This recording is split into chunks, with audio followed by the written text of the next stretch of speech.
Hello' বন্ধু বান্ধৱীসকল, স্বাগতম জনাইছোঁ মোৰ অন্য এটি মিনি ব্লগলৈ। আজি মোক কেনেকুৱা লাগিছে ক'বচোন দেই। এয়া মই কেঁচা কটনৰ কাপোৰ এযোৰ পিন্ধিছোঁ আৰু কেনেকুৱা লাগিছে আপোনালোকে কমেণ্টত জনাব হা। তাৰপাছতে এতিয়া ভণ্টিয়ে ক'লে যাওঁ ব'ল বোলে, ওচৰৰ ককাইদেউহঁতৰ ঘৰৰ পৰা আহোঁগৈ, ব'ল তেন্তে যাওঁ। এইফালে আহি পাই গ'লোহি ককাইদেউহঁতৰ ঘৰ। এয়া ককাইদেউহঁতৰ ঘৰটো দেখাই দিছোঁ আৰু বৌয়ে কি ধুনীয়াকৈ ফুলবোৰ লগাই থৈছে চাওকচোন। ইমান ধুনীয়াকৈ বৌয়ে ফুল বৌ আৰু ককাইদেউৱে বহুত ভাল পায়। তেওঁলোক দুইজন শিক্ষক শিক্ষয়িত্ৰী হয় আৰু ফুল ইমান ধুনীয়াকৈ সজাই ৰাখিছে ফুল।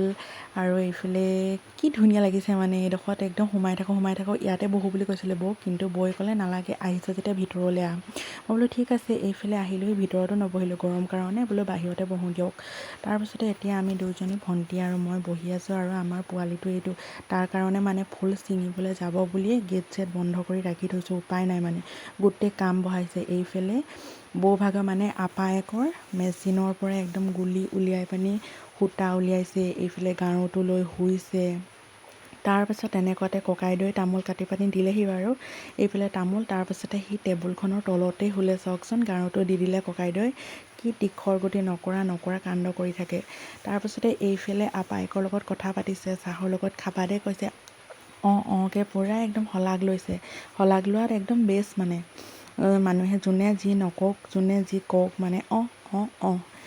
প্ৰতিটো ক্ষেত্ৰতে শলাগ ল'ব আৰু। তাৰপাছত বৌহঁতৰ ঘৰখনো পূৰা ধুনীয়াকৈ দেখাই দিছোঁ আৰু। এইফালে বৌয়ে চাহ দিলেহি, মাতিলে, আমি চাহ খাব আহি গ'লোঁ ভিতৰলৈ।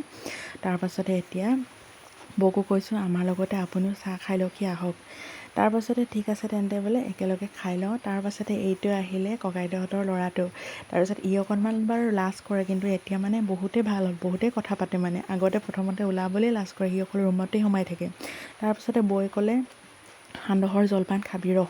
তাৰপিছতে ঠিক আছে বোলো, মোৰ পেট বেয়া কিন্তু উপায় নাই, ককাইদেউহঁতৰ ঘৰলৈ আহিছোঁ যেতিয়া খাব লাগিব। আৰু এইফালে ককাইদেউক নিচায়েকক সি কি কৰি আছে চাওকচোন, পূৰা একদম ইয়াত সেই শুই লৈছে, টেবুলখনত ইফাল সিফাল কৰি আছে। তাৰপাছতে ভণ্টিৰ লগত বৌয়ে পূৰা কথা পাতিছে বাহিৰৰ, ভণ্টি বৌহঁত বেংগলৰ গৈছিলে তেতিয়া, ক'ত কেনেকৈ কি তেনেকুৱাতে আমাৰ ঘৰলৈ নামৰ পাৰ্টি আহিলে। এয়া